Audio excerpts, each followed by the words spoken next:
Hi, thanks for joining us. Today we're lucky enough to have Vitae Sports and PCA chairman Daryl Mitchell joining us. Daryl's been probably one of the most busy men in world cricket, I would say, through the coronavirus. So got plenty to tell us about what's been going on behind the scenes, and also looking forward to the season getting underway with Worcestershire. Hope you enjoy.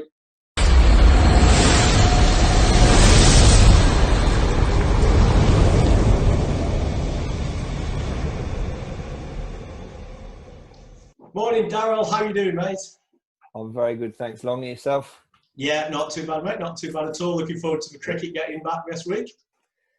Yeah, exciting times. We've got Worcester have got a inter squad game this week, so looking forward to getting out in the middle properly for the first time this year. We've got glorious sunshine outside here today as well, so quite a perfect day for batting. It looks for me, so hopefully it continues into the week.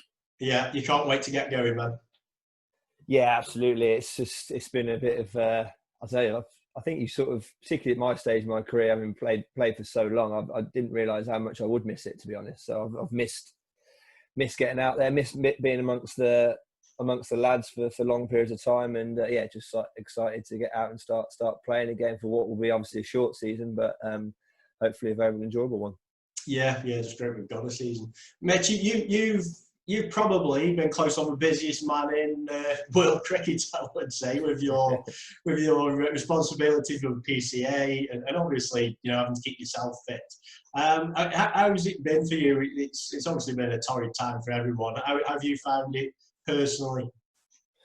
Yeah, I guess there's two sides to it, really. I think from a personal point of view, it's been of real benefit in terms of experience and going through. Obviously, you prefer it in better sort of surroundings, I guess, or better circumstances. But it's been a real eye opener. Spent a lot of time on the laptop in meetings, discussions. Sort of, it's what I want to do after cricket. So that sort of sports administration side. So it's been a real good learning curve and a real benefit to me, I guess, in that point. But at the same time, obviously, it's been really difficult situation for PCA members, not playing, pay cuts, those kind of things. So you're dealing with real sort of tough subjects, really, and it's been quite stressful at times as well. And I guess being on furlough from playing, it's given me time management's not necessarily been an issue. It's kept me pretty busy, and but I've had that time to be able to sort of dedicate to it, I guess. But yeah, it's been an interesting 3 or 4 months or whatever it is, that's for sure.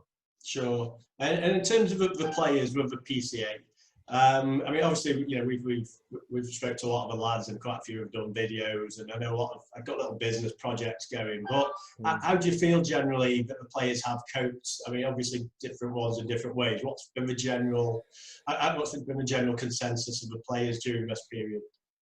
I think we've dealt with it as a whole very, very well. I think from a PCA perspective, obviously we've got our personal development and welfare managers out and around the country who've obviously spent a lot of time talking to players on the ground and trying to help them in their personal development. It's given them opportunity to have a 3-month period with time on their hands to be able to go and explore other things and do other things. Like say, a lot of sort of people have done online courses, a lot have done, whether it's blogs or done some creative writing, that kind of thing, sports journalism stuff. So there's been a lot of opportunity for people to go out and experience different things. But ultimately, everyone's missed cricket and missed playing. I think you miss that camaraderie. Guess fortunately we live in a world where technology is at our fingertips the whole time. So there's been a lot of Zoom calls, a lot of WhatsApp groups and those kind of things that have tried to keep each other in contact, tried to keep that sort of spirit amongst the county squads, and I think we've done it relatively well, or as well as can be expected. But I think everyone's ready to get back playing now, that's for sure. Sure. What do you think could be potentially the long-term effect for players? Obviously, probably a lot of counties are going to have to cut budgets. My personal worry has been for quite a few of the younger players who've, and make up great years. What do you think the long-term effects could be for players?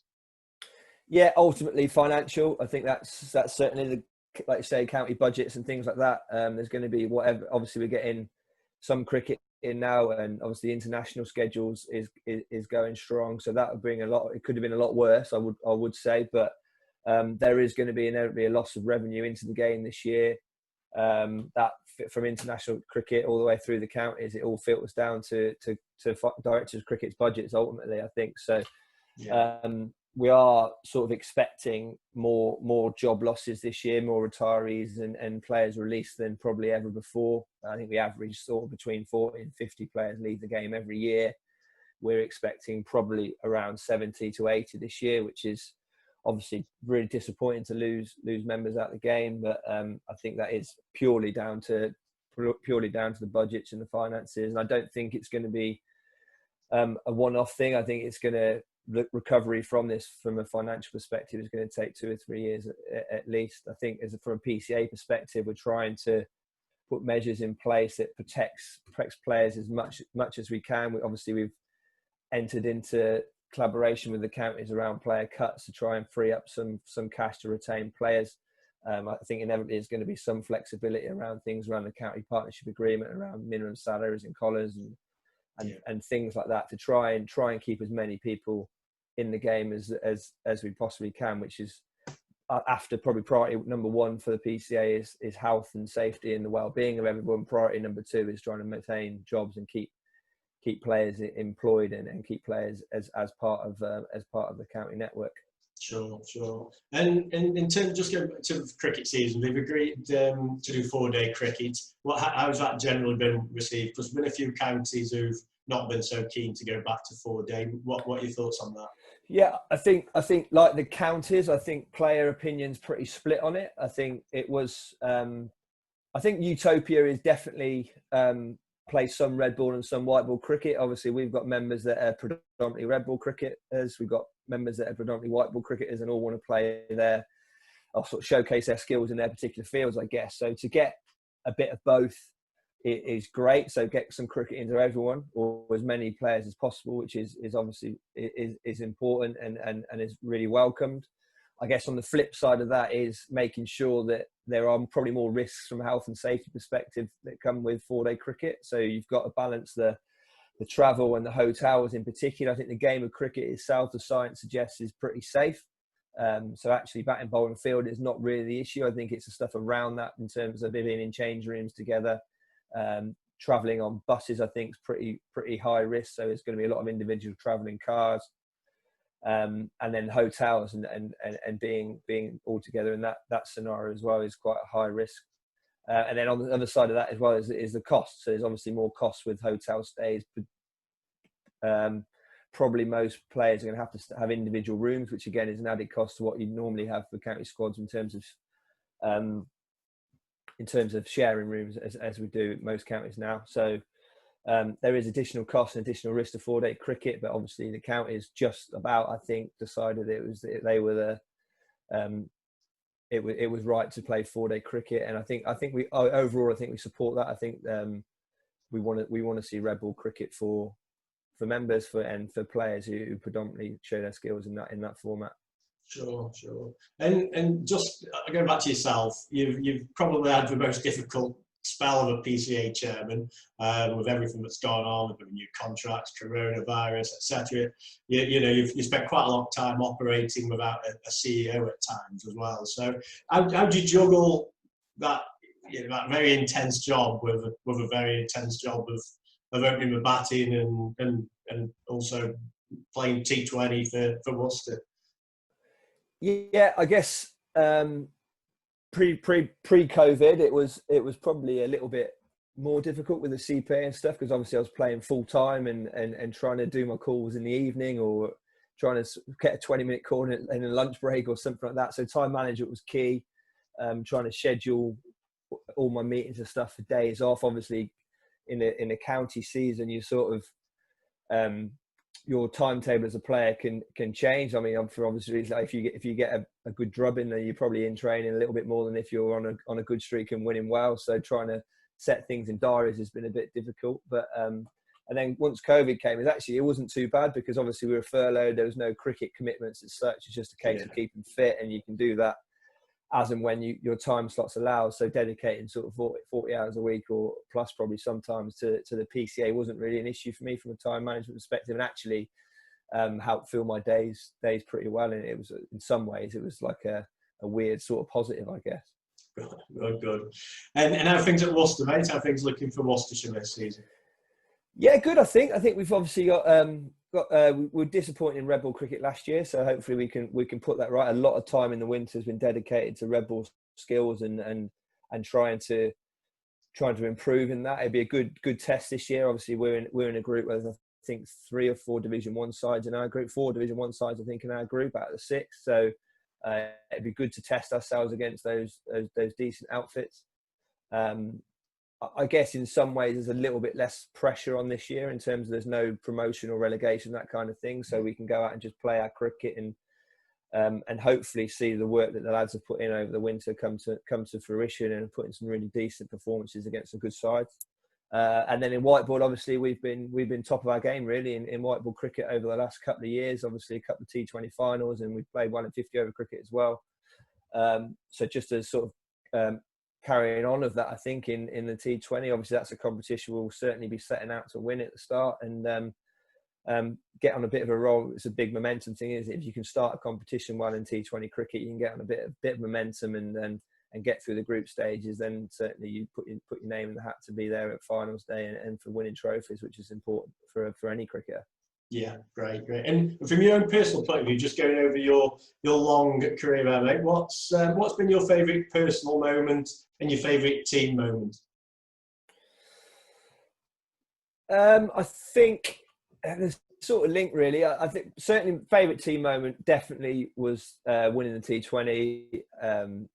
Obviously, it's the first time we got to finals day. It took me 14 or 15 years to get there, I think, or however long it was. So to finally get there and go on to win it, that was an amazing day. Anybody who's been part of finals day will tell you that it's such as a county cricketer, to play in front of that sort of crowd, especially come sort of the final at 9:30 at night when everyone's been on the booze for 10 or 12 hours. It's pretty rowdy, and I've spent most of my time in front of the Eric Hollis field on the boundary there, which I spent more time looking at the fancy dress and people singing and dancing in the crowd than I probably should have done on the field at some times. But yeah, that was an amazing day and amazing feeling for when Coxey hit those winning runs and to get over the line and win a trophy. That was probably certainly the team. I won Pro 40 back in 2007, which was brilliant, and any trophy you win is fantastic, but didn't have that special day to it feel. We won in front of probably 2,000 or something down at Bristol. It wasn't quite the same feeling as winning in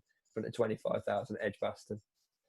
And then on a personal level, individual performance, I think I got 102nd innings at Notts. I think at the time we were second in the Division 2 and they were top, on a really difficult wicket. We had a tough chase of about 260 or something, I think, and I got about 130 odd, 140 not out. I think that was probably my best ever innings, and it obviously sort of speared us on to win that game and then go on to win the Division 2 that year, which was, I think you play personally, you play to win trophies and succeed as a team. I think the individual things are a bonus if it's part of the winning side. So to put in that performance, which meant we went on to win that game and then to win Division 2, I think that's probably my personal highlight, I think. Great. And from your personal point of view, I think a lot of people would say you've been pretty unlucky not to get a chance at international level. You've obviously achieved a lot. You've got a batting average of a fraction under 40. How's that? Is that a big regret, or just something you accept as part and parcel of the game? I think more the latter. I think I accept it. I think regret's the wrong word, because I don't think I could have done any more. I think I've certainly made the best of my ability and scored as many runs as I possibly could. I think international selection, it's timing, isn't it? I think large part of my career at the start, it was England's. I mean, I was never going to be a white ball international, I don't think. I think Test cricket was always my sort of way in, if there was one. Start of my career was Strauss to Scottish, and then Strauss and Cook. And with all due respect to myself, I guess I'm not in that calibre of player. I was never going to get put pressure on those guys. And then I guess once sort of Strauss retired, I think there was opportunities for a number of openers. I think it's just a case of time. And I think whenever I sort of potentially been almost too consistent. I'm not one to have gone an average 60 or 70 in a season, and then sometimes average 20, 25. I've always been around that sort of 35 to 45 mark. I've just been solid and consistent pretty much in every year, and probably didn't have the massive outstanding seasons that some of the other guys have had. I think if you compare my career to some of the guys that have got over a long period of time, my numbers probably stack up better than most. But whenever I've been playing really well and scoring runs, there's always seemed to be somebody else who's doing it at the same time, or perhaps in Division 1, or perhaps if I've been in Division 1, perhaps scoring slightly more runs than me at the same time. So it's just one of those things, really. I think it's all about timing, and unfortunately for me, it didn't quite work out. But that's life, isn't it? I've had a great career, and I've enjoyed my time playing for Worcester, certainly, and certainly it's not a regret at all, really. I've tried my best. I've scored as many runs as I can, and hopefully you'll be seen as a pretty decent player when I do finish at some point, whenever that is. No, I'm sure you will, mate, and I think that's the best way to look at it. In terms of Worcester as well, I think we mentioned earlier promotion and relegation. Worcester probably been promoted and relegated more than maybe anyone else in the last sort of decade or so. They've always seemed to, just not quite been able to maintain at Division 1, and they've always looked too strong for Division 2. Where do you see? I mean, obviously, there's a gap. Is that gap is it going to widen? I know we've changed to 10 and 8 teams now, which might help a bit. How do you see that gap between Division 1 and 2, mate? It's been, you've played probably close to a split career in both divisions, haven't you? Yeah, I think our problem's always been depth, really. I think the difference between the two divisions, how I see it, is that depth, the quality of batting teams bat deeper. There's guys at 7 and 8, 9 that get good hundreds in Division 1. It's harder to bowl sides out, and similarly, you have a four-pronged seam attack. There's no let-up in Division 1, whereas in sometimes Division 2, if you can get through, there's some quality cricketers, there's some quality batters, but if you get through the top 4, there's an opening. I think if you can get through the first 2 opening bowlers, then I say you can't take your foot off the gas necessarily, but you get more freebies, if you like, the few more bad balls and things that you can put away and score more freely. I think that's probably the biggest difference. And we probably just haven't been able to cope with that is the honest answer. That's why we've been up and down. I think at our best, I think we're a very good side and can compete with anyone, but as soon as we're not quite at the mark or have a couple of injuries, I think we struggle against the top sides in Division 1, that's for sure. Yeah, sure. And talking about promotion and relegation, you're an Aston Villa fan, so it seems like they've gone a little bit hand in hand with Worcestershire over the last few years. Yeah. What? Are we going to stay up? I think it's going to be a struggle. I think the killer blow at Everton the other night was disappointing in the 87th minute. I think obviously we missed a chance just before that as well to go 2-0 up, which would have been game over. So, I mean, you hold out hope, then strange things have happened. If you can get to the last day still in with a sniff, we've seen it before many a times that funny results can happen on the last day of the season. So hopefully they can get something against Arsenal on Thursday, and Watford don't beat Man City, which is obviously would be unexpected. I think we're still in with a chance, and we can hopefully provide sort of a miracle to stay up on the last day would be pretty pleasing. But I mean, we have, if we're honest, I think as watching quite a lot of Villa, we haven't been good enough all year, really. I think if I'm being pretty honest, we probably are in the worst three sides in the league. We're certainly in the worst 4. So I think over a 38-game season, you get what you deserve. Same as in cricket in Division 1. If you're not in the top, when we would have been 7 when we've played in there, then you deserve to go down. So it's long seasons, a lot happens, and a lot of ups and downs, but you've got to be consistent enough and good enough to stay in whatever division you're in whatever sport. Sure. What's your favourite Aston Villa moment and favourite Aston Villa player of all time, Mitch? I think Paul McGrath's my favourite player. When I first started going up at around, 12 or 13, he was coming to the end probably, but he was just almost effortless defending.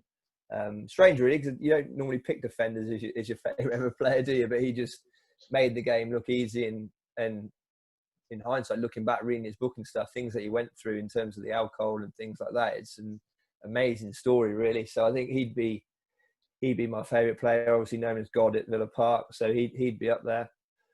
Villa moment.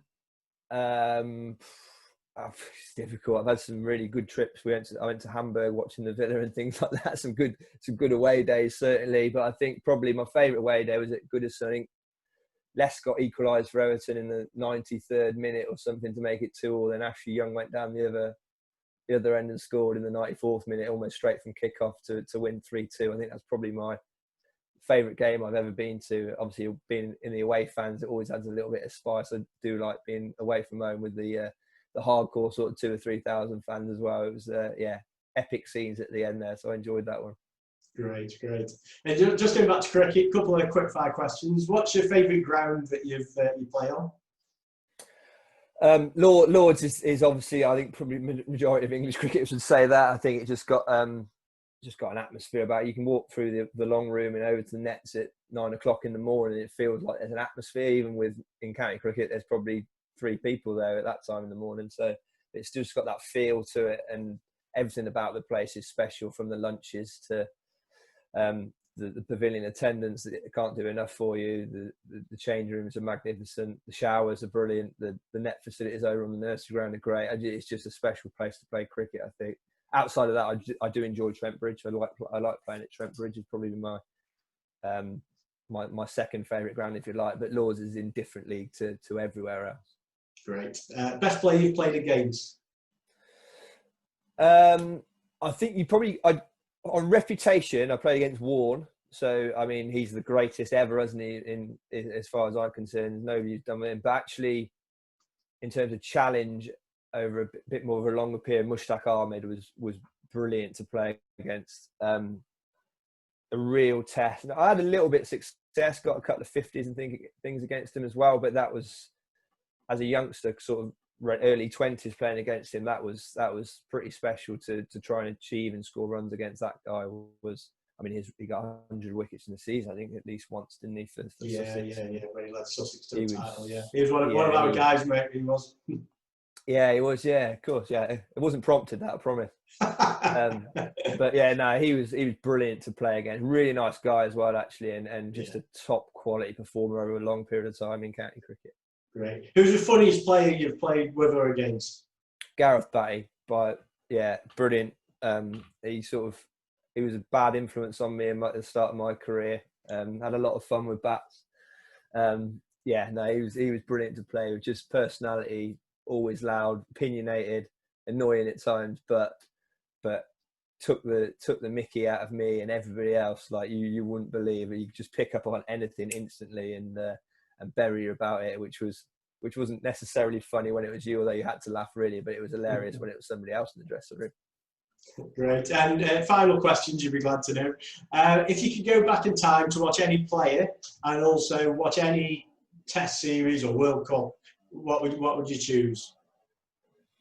Or who would you choose? I think series 2005 Ashes. I think that's the best series I've ever seen. Obviously, for me, red ball cricket, Test cricket is the pinnacle. Ashes cricket is the pinnacle of our game. Obviously, I think the World Cup win last year was amazing, but that series, obviously, it was on Channel 4 as well, so it was caught the sort of imagination of the nation, really, didn't it? So I'll go back and live through that again. I think I was fortunate. I did 12 man at Old Trafford for days 4 and 5 as well. So a very small part of it, but to actually be involved in the dressing room at one of those Test matches was pretty special. So I think that's definitely the series.